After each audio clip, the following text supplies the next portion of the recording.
I thought it was good overall. I mean, I obviously made a few mistakes and didn't do as great as I thought I could at certain rounds. I also wasn't able to make it to every round, which I was bummed about.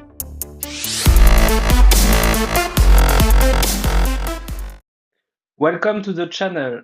Thanks to all the people who follow us, subscribe to the channel, it helps us a lot. Today I'm really excited to welcome a remarkable guest, Brianna Scheltema, an American motocross rider. Brianna, thank you so much for joining me. Thank you so much for having me. Do you prefer Brianna or Bree? I prefer Bree.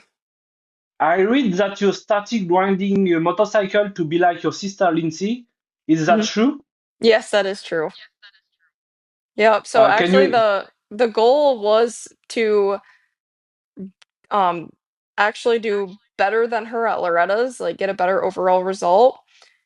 And I'm close to that. I got 8th overall this year, and her best overall, I believe, was 7th. Okay. So, You started racing at 11 years old. Do you remember your first race? oh, I, yeah, I do kind of. So, my first race, I know I wasn't jumping anything, and I got dead last. But my dad came back after the race, and he was super excited. And he was like, "You had the best form out there, and you just looked so good." And he was very happy with it. So he's like, he knew we would get somewhere at some point. Do you do a lot of races the first year, or do you wait and you do step by step more races year after year? I actually started at a little fair series near our house. So I did that whole summer series, the first two races that, or the first 2 years that I started racing. And after that, I decided to go onto like the bigger tracks and like the more local races by us. And I enjoyed that. So then after that, we started doing a lot more races each year and we tried to do mini-O's and incorporate some Loretta's regionals and into that. So yeah. When did you realize that you could reach the national level? Oof, that's a good question. Um, I don't know.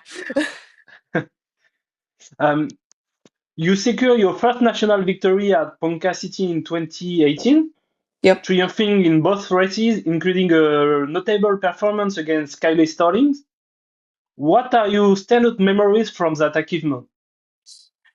The biggest memory from that was I was actually coming into that race hoping for a top three because I knew there was going to be Kylie there and a few other big notable names. And I came into it, I got second in the first race, and I was just riding how I normally ride, and I saw first place in front of me, and I was like, you know what? I think I can get them. And I just pushed a little harder and came out with a win and got the overall. And that was one of the biggest accomplishments I've had so far.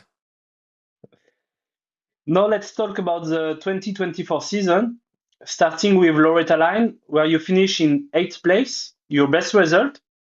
Tell us about your week at the ranch. The week at the ranch was really good. Thankfully, there wasn't any stressors that week. The year before we had all that rain, so I was thankful to not have as much rain this year. But no, the whole week went really good. Just tried to stay positive throughout the whole week and ride to the best of my ability, stay up, stay consistent, and just stay smooth. You finished 7th in the WMX US Championship, participating in 4 rounds out of 8. How do you analyze your season? Oh, um, I thought it was good overall. I mean, I obviously made a few mistakes and didn't do as great as I thought I could at certain rounds. I also wasn't able to make it to every round, which I was bummed about, but I'm thankful with the experience that I got, and I'm glad that they brought WMX back to the US, and I was just thankful to be a part of it. The 2025 Canada is out. The championship will include 6 rounds alongside the Pro Motocross Championship. What do you think about this news? I think this is honestly what we need. This is the best news that we could have gotten. I'm really excited for this new change and this new step for WMX for this coming season. I'm bummed I won't be able to make it to the first two rounds. I have conflict with weddings that I'm actually in, so I can't quite miss those. But I'm thankful that they're giving us this opportunity to race at all the, or at least at six of the pro rounds. I think it's a great step in the right direction.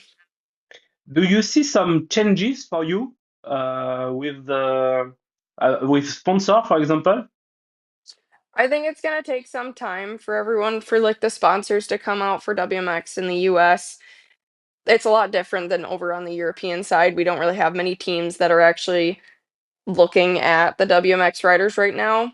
So hoping that that actually just starts to grow in these coming years and it can become a thing soon. You finished the season at Mini OS with a good performance in Supercross and a good start in motocross before big crash. You seems to be very fast. What conclusion do you draw from this before taking 2025? I'm coming into 2025 with a really good positive attitude. I was extremely excited about my performance at Minios. I was thankful to be able to show that I can be in the top three, top five. I can run up there with those girls. Looking into 2025, I'm excited. Hoping to accomplish a top five at Loretta's this year. It'd be awesome to get a podium, and I can't really do too much training right now due to work, but the second I can, I'm gonna start riding as much as I can, and I've been making sure I'm training off the bike almost every day and keeping in shape and getting ready for the season. Why do you change your bike during the season? I actually wanted to try a husky. I've been wanting to try a husky just because they're shorter. My dad was actually very mad at me about this because I switched obviously right before Minios to this husky. I was on KTM for a year and we got this husky all set up and it took a while because I got a motor done by Twisted. That didn't come in till the week before, or probably till 2 days before we left for Minios. So I never got to really ride the bike up until Minios. I rode it one day prior to Supercross practice, and I honestly was stressed out, but I was really thankful and grateful, and the bike handled really well, and I'm excited to ride Huskies for 25. You speak about the WMX World Championship in Europe. Are you interested to come in Europe if one day you can, or you I would be you can? totally interested. I would love to be able to come out there one day. It's hard being able to find a team that could potentially have a bike for me out there, and it's just a lot to get stuff figured out. It's hard to be able to make it out there, but I would love to race at least a couple rounds one year. I saw that the Team USA will be in Australia for the FIM Australia Women's Motocross Cup. Is it something you are interested or? I would be interested. I would love to do that. I believe they already have a full team, but I would love to do that someday. I'd love the opportunity to be able to come and support Team USA. What races will you be participating in this season? This year, I will be participating in, let's see, I'm going to do all the area qualifiers for Loretta's. I have two regionals that I'm planning on doing. Loretta's, if all goes as planned, I'd like to do Baja Brawl again, a few WMX rounds. I'm going to try and hit four of the six WMX rounds and potentially Minios again. Besides your racing, you work for the US Supercross. Can you explain your role? Yep. So I work for the USMCA, the United States Motorcycle Coaching Association. I'm a coach for them. So if anyone is interested in coaching, they just go on the United States Motorcycle Coaching Association app and you can type in your zip code and you can find the coaches that are affiliated in your zip code area. And I also am working for Supercross right now for the Pro Supercross series for Feld Entertainment. I'm doing VIP experiences for them, and that's every single weekend. So I just started my first weekend back last weekend, and I leave actually at 5:30 in the morning tomorrow to head to San Diego. So you travel a lot? Yes, How I do you travel a manage lot. how do you manage to combine your training with your professional life? Sadly, I can't do too much of training with work just because I'm traveling to different states each weekend.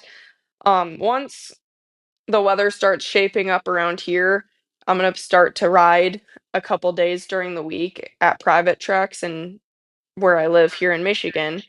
But since there's snow outside, you can't do too much right now. What advice would you give to a young rider, especially girls?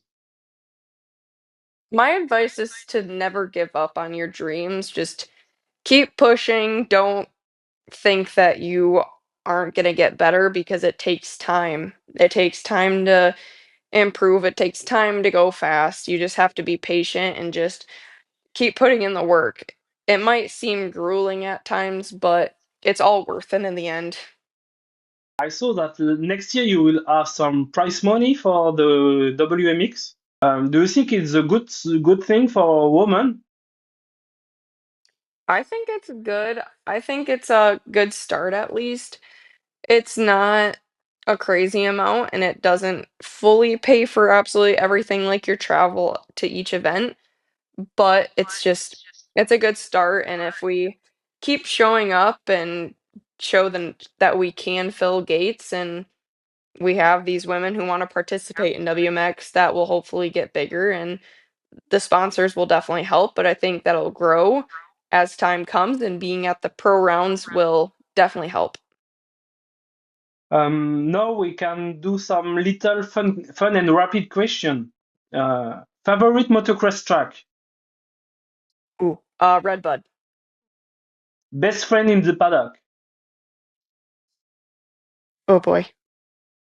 Um, Goodness gracious, why am I blanking? Hannah Cole. Most memorable rival? Oh boy. Ryan Dungey. One thing you always have with you at a race? My water bottle. If you weren't a motocross rider, what sport would you do? Softball. Two-stroke or four-stroke? Four stroke. What's your all-time favorite motocross memory? My first top 10 at Loretta's. For the last question, I saw an answer, but I asked you the question, why did you choose your race number? That was actually the first number that came on my first dirt bike that my dad bought me. So it just stuck. Thank you so much, Bree, for your time. It was a real pleasure to chat with you and learn a little more about you. If you enjoyed this conversation, make sure to like the video, subscribe to the channel, and drop a comment if you have a question for Brianna, maybe for a next interview. Bree, do you want to add some thanks? I want to thank everyone who's helped me so far this year and all my sponsors, and I just thank you so much for this interview, and um, I'm excited for this upcoming season, and hopefully we get to chat more. Where can people follow you or keep up with that you are doing next? So people can follow me. I have a page on Facebook. It's Brianna Scheltema, and you can also follow me on Instagram. It's all Um, lowercase B Scheltema 115.